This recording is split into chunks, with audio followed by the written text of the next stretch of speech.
A continuación, Niñez, Salud y Sociedad. Clasificación A. Apto para todo público.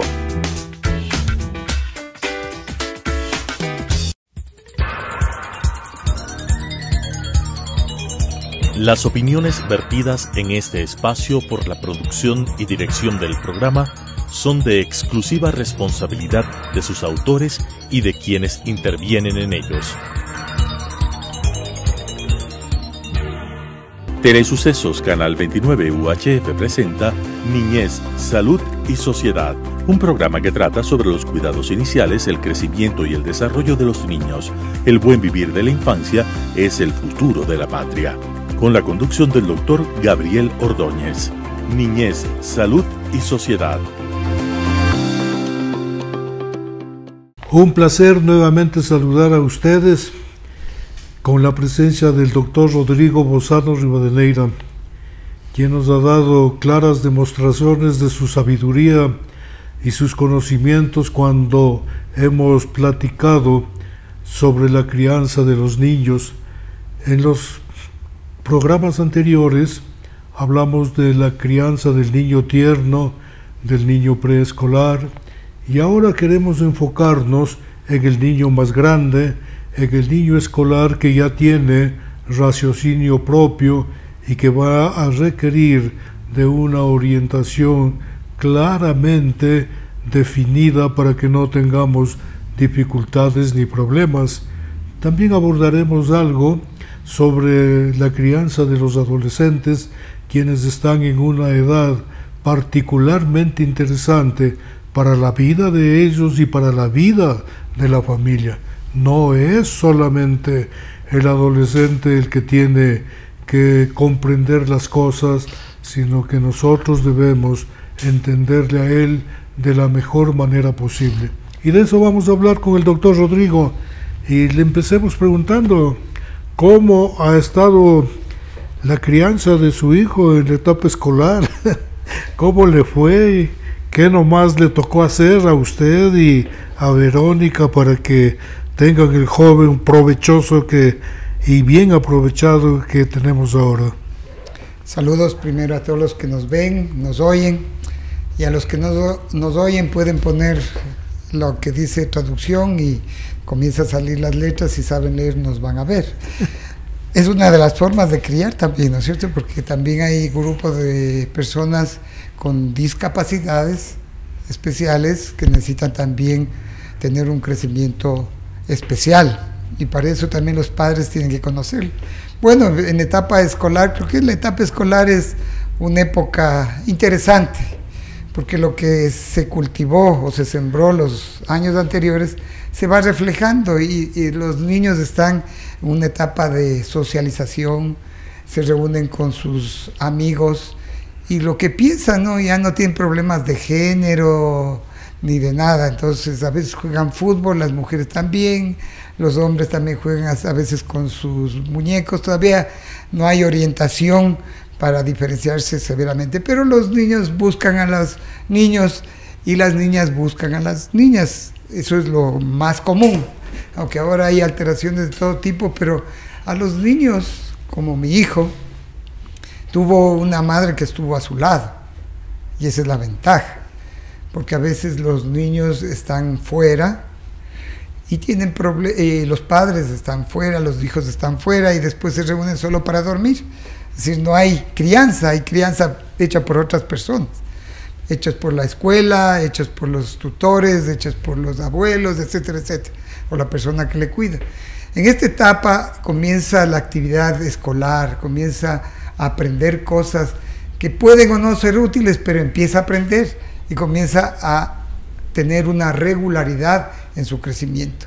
Pero no hay que dejarles a los maestros que hagan las cosas que tienen que hacer los padres, porque el crecimiento es fundamental, y eso siempre se piensa que debe haber alguien del entorno familiar, especialmente los padres, ayudándole a estos niños, porque hay muchos problemas. Es decir, hay niños que no se adecúan a su escuela, hay niños que no aprenden, que tienen fobia de los profesores y no quieren aprender, tienen toda la inteligencia, y eso le pasaba a mí. Es decir, profesor que no le gustaba, 0. Es decir, no aprendía. Pero con profesor que tenía un feeling, un sentimiento mutuo, era el mejor. Entonces, todo eso se va inculcando. Y ese es un poco del problema del escolar. Pero el escolar ya está un poco amasado para seguir un protocolo que lo logramos de los primeros 4 a 5 años, es decir, ya es más fácil. Recuerdan que para dejarle al niño en la escuela, los padres lloran y los hijos lloran. Por eso los maestros han sido sabios, dicen, a ver, padres, ya le dejaron, ahora sí, váyase, que ya es nuestro tiempo. Y a veces no se adaptan unas semanas u otras, pero los niños escolares encuentran sus amigos, encuentran la diversión y ahí están felices. Es una buena época, la época de los escolares, porque están aprendiendo cosas nuevas, están aprendiendo a leer, a hacer matemáticas, pero a veces les estamos truncando también a los niños, porque no les dejamos desarrollar su abstracción, que viene un poco más tarde, pero nos olvidamos de que las neuronas, hasta los 10 años, o se mantienen todas, o se mueren un montón. Y eso pasa porque a veces les hacemos memoristas, repetidores de ciertas actividades, y no les dejamos que ellos lleguen a lograr eso. Por ejemplo, el sol. Les podemos dar una clase de sol escrita maravillosa, pero a veces les decimos, a ver, ¿qué es eso? Y ellos designan y llegan a concluir qué es el sol, solo indicando lo que es, qué piensas. Hay que dejarles que sigan preguntando el por qué, no obstruirle en su proceso de abstracción que viene más luego. 2 inquietudes tengo para usted.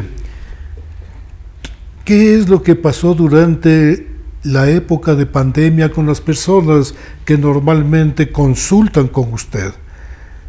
¿Qué vio, qué pudo aconsejar, cómo pudo orientar a estos jóvenes que están en plena actividad, en plena ebullición, que hacen gran actividad y que debieron de pronto encerrados en un ambiente reducido? ¿Qué fue lo que pasó? Claro, hay que focalizar, ¿no?, al pequeño. Fue maravilloso para ellos, porque estaban los padres de al lado. A los niños comenzar a tener clases, y si tenían que aprender a leer, fue muy difícil para los padres, para los propios niños y para los maestros. Fue bien difícil. Hay déficit de ese sentido, y en todos los grados se va a ver este año, que ya comienzan los presenciales a haber déficit. Entonces los maestros tienen que igualarse, entre comillas, pero los que tienen que igualarse son los niños. Como los padres, algunos ya estaban trabajando por medio del internet, del sistema, entonces no tenían todas las actividades mentales para hacer, y muchos no averiguan de eso.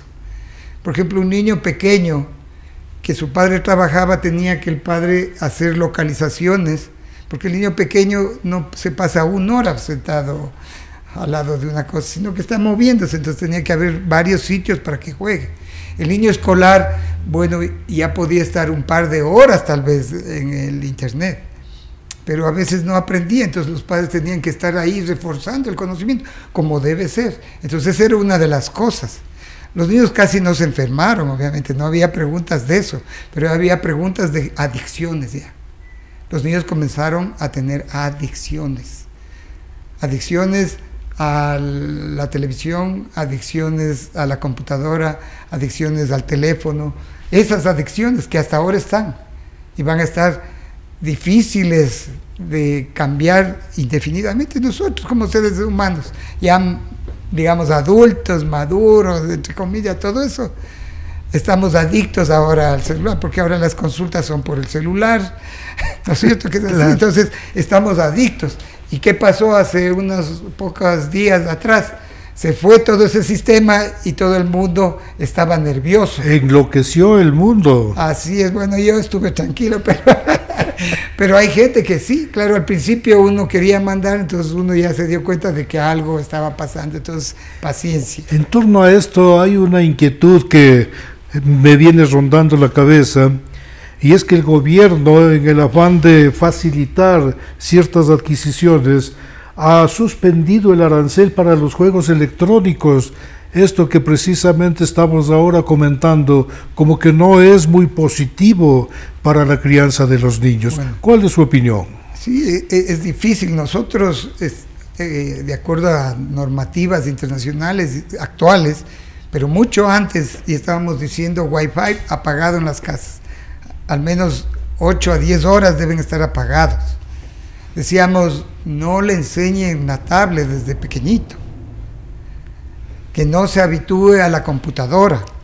Peor aún si le ponen juegos, y la mayoría de juegos son deportivos y la mayoría son fútbol, ¿no? Y los otros son de guerras y combates. Entonces, ¿qué va a aprender? Competencia en el uno, que ahora es una competencia de vida y muerte también el fútbol. Pagan muchos millones a los grandes triunfadores, entonces hay que rajarse para ser mejor que el otro. Y en el otro hay que estar matando, entonces, ¿qué es lo que va a provocar? Cuando se liberan los aranceles, entonces toda esta tecnología viene más barata. Hay que tener ciertos objetivos. Sí, es bueno que tengan su computadora, es bueno que tengan su tablet, pero a ciertas edades. Entonces, siempre hemos dicho, el niño menor de 2 años, nada de eso. De 2 a 5 años, media hora al día. De 6 años a 12 años, 1 hora al día. Y mayor de 12 años, 2 horas. Esto es solo lírico. Claro. Porque el rato que empezó las clases eran en ciertas escuelas 5 horas para un niño de 6 años. No sé quién habrá aguantado eso. Yo no creo que habrán aguantado estos niños. Muy difícil que estén 1 hora sentados y viendo. Claro que les daban recreo, otras cosas, pero no se quedan quietos, ¿no es verdad? Y estaban jugando con los compañeros, mientras la profesora estaba haciendo, estaban jugando todo lo que usted me dice, estos juegos virtuales, estaban jugando con los compañeros, con el celular y la computadora ahí sonreídos mientras ellos estaban haciendo otras cosas. Hay niños que desde esta edad, de la edad escolar, no duermen. Y si duermen lo hacen de una manera sobresaltada, no logran descansar de un modo apropiado. Sin embargo, creo que debo hacer otra consulta. El hecho de que los padres se preocupan enormemente cuando un niño juega con muñecas o viceversa, una niña con los carritos, con la pelota. ¿Qué impresión tiene usted sobre ese particular? Bueno, la disciplina rígida, decía un hombre nada de eso, una mujer nada del otro. Pero actualmente, como no hay una diferencia hasta la etapa de la pubertad, puede jugar con ambas cosas. Inclusive en países occidentales hay ciertos jóvenes adolescentes que duerman con muñecos. Entonces, eso no es un problema. El problema es después de la adolescencia hacia dónde va y cómo la cultura moldea ese crecimiento. Entonces, en la etapa escolar y preescolar pueden jugar con lo que sea, no hay ningún problema, porque las definiciones vienen un poco luego. Cuando ya vienen a la escuela ya comienzan a relacionarse con solo hombres, entonces ellos van a patear la pelota, porque la mayoría es así. Y las mujeres ya van a hacer otro tipo de juegos y comienzan más las mujeres a ser más sociales y los hombres más físicos. Más o menos así es, pero sí hay diversidad de esas cosas. Pero no es preocupante que estén haciendo eso. Sin embargo, hay hogares rígidos en donde desde temprana edad tratan de imponer un modelo, que el niño siga determinadas actividades y que la niña siga determinadas actividades, porque creen que de ese modo están orientando de un modo muy definido al género de esa criatura o de la otra criatura. Entonces esto de alguna manera en estos años ha causado cierto conflicto, pero un tanto ha disminuido porque el teléfono les tiene entretenidos por los movimientos, por la música, por el color, por la inmensa actividad que se ve en los juegos estos electrónicos, ¿verdad? Así es, y decía la vez anterior que los extremos son peligrosos. Entonces, ser muy rígido puede ser mortal en el periodo de adolescente. Claro, en los primeros meses es más, ser rígido es mejor. Y menos flexible, porque estamos enfocándonos en crear hábitos. En cambio, cuando ya llegamos a la adolescencia, entonces vamos más hacia la flexibilidad que hacia la rigidez. porque la rigidez puede ser mortal en el adolescente, pero no tanto en el lactante. Y la flexibilidad en el lactante puede ser mortal, lo que no es en el adolescente. Así que hay que ir, como decíamos, conociendo a cada persona, pero los hábitos se van formando desde el principio de la vida, fuera del útero, digamos. Volvemos a insistir en lo importante que es que cada uno de los progenitores conozca a cada uno de sus hijos. No olvidar que esta mano tiene 5 dedos de una misma persona, pero son diferentes. Y los hijos son así. Cada uno tiene su temperamento, cada uno tiene su carácter, cada uno tiene sus aficiones, y el deber de los padres es identificar cada una de esas inclinaciones para que más adelante le podamos dar la información suficiente para que desarrolle sus habilidades o alguna de las inteligencias de las que ahora se habla, que son 9 y otros hablan incluso de 12 inteligencias diferentes.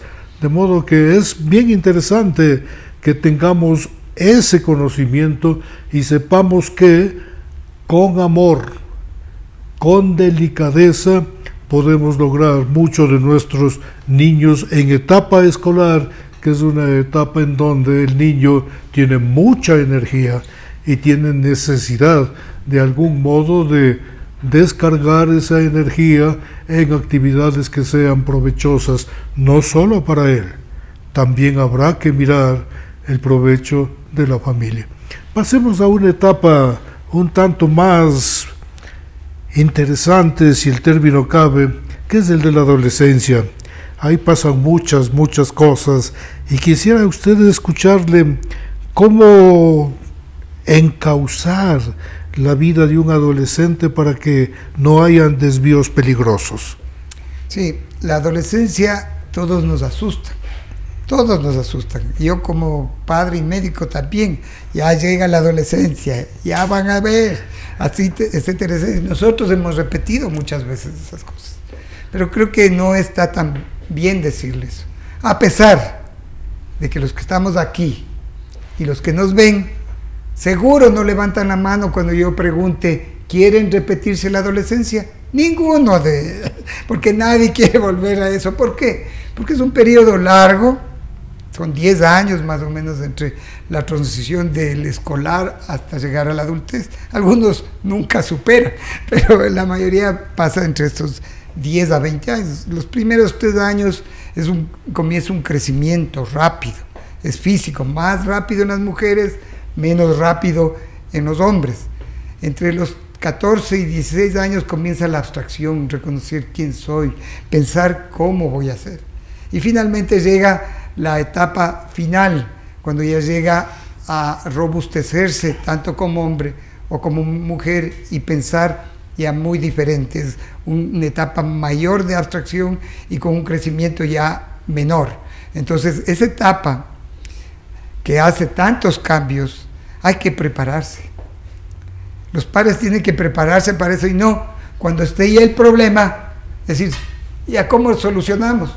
Entonces, sí, es fundamental que los padres sepan qué es la adolescencia. Primero, crecimiento rápido, donde las personas comienzan a crecer en forma lineal, sobre todo en forma lineal, comienza el desarrollo sexual, tiene que explicarle a los hijos el desarrollo sexual, que será sujeto a otro programa con expertos en ese sentido. Viene también un proceso psicológico de qué es lo que me pasa, cómo voy a responder, cómo voy a manejar la autoridad y cómo voy a manejar el conformismo. Son 4 áreas que el ser humano comienza a tener en este proceso. Y también recuerden que tienen muchos problemas físicos, sobre todo el acné. El acné les mata, porque claro, hasta los 10 años ni se veían en el espejo. Desde los 10 años en adelante, uy, el pelo cómo está. Y estoy hablando de hombres y mujeres, actualmente es así. Ay, ¿cómo me voy a vestir?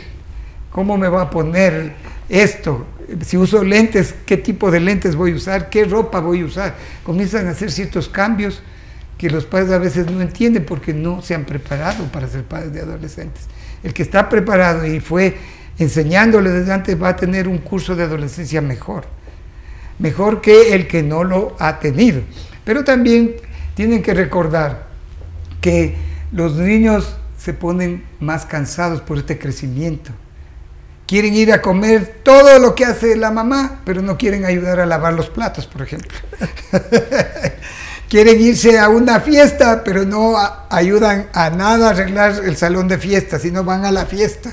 Y así son cosas que han pasado, he pasado yo, ha pasado el doctor Gabriel, en la propia persona y también en nuestra descendencia. Hemos pasado eso, y la mayoría hemos pasado, y estamos en la adultez. Mi hijo también ha pasado con sus problemas de varios tipos, en problemas psicológicos, problemas de adaptación. Algunos tienen también problemas de género. Actualmente el mundo está lleno de eso, del género. Y la parte sexual, ellos, por ejemplo, quieren ser ya adultos y todavía no son. Entonces están en una tierra de limbo. Quieren ya independizarse y no saben cómo independizarse porque necesitan soporte, ahora es monetario. Entonces vemos que hay muchos conflictos. Y para resolver estos conflictos yo voy a tomar dos ejemplos que se tienen en la Biblia. Siga, por favor, está muy interesante. En la Biblia hay un ejemplo que está en el libro de Daniel, que es del Antiguo Testamento, y hay otro ejemplo que está en el Nuevo Testamento, que es una parábola relatada por Jesucristo. El primero, Daniel, vivía en Israel y fue tomado a la fuerza por el imperio babilónico que estaba ahí en gobernanza. El imperio babilónico, ustedes saben, los jarninos de Babilonia era muy extenso y dominante en esa época y de alta calidad en álgebra y otras ciencias exactas. ¿Y qué hacía? Tomaba a los mejores jóvenes de la población donde conquistaban y los llevaban para adoctrinar, como pasaban en épocas actuales, digamos, en los pasados años aquí, que querían adoctrinar a la gente sobre ciertas cosas. Así mismo, les cogían a los mejores, les llevaban a les llevaban a Babilonia y les educaban por 3 años. Pero él estuvo bien educado. Y como les llevaron a Babilonia, les dijeron, tienes que comer esto, tienes que hacer esto, tienes que hacer este otro. Y ellos, como estaban convencidos de lo que tenían que hacer, Daniel dispuso en su corazón que lo que había aprendido antes iba a mantener. Tomó una decisión y esa acción. Y eso le hizo el más sabio de los jóvenes sabios de esa época en Babilonia. El otro es el hijo pródigo. El hijo pródigo, adolescente, dice, me voy a independizar, papá, dame toda mi herencia y me voy. Y se fue con la herencia y gastó todo. Y comía a veces la comida de los cerdos, porque se gastó todo y ya no tenía, porque había hambruna en la casa. Regresó donde el papá dijo, voy a pedirle perdón y voy a decir, y el papá le recibió con alegría, porque el hijo estaba muerto, estaba perdido y ahora le he rescatado. Eso es un ejemplo excelente, porque no siempre todos los niños están bien, otros se van a desviar, pero los padres estamos para apoyarles en todo momento. Y solo quiero finalizar diciendo, Dios le dijo a su hijo 3 palabras.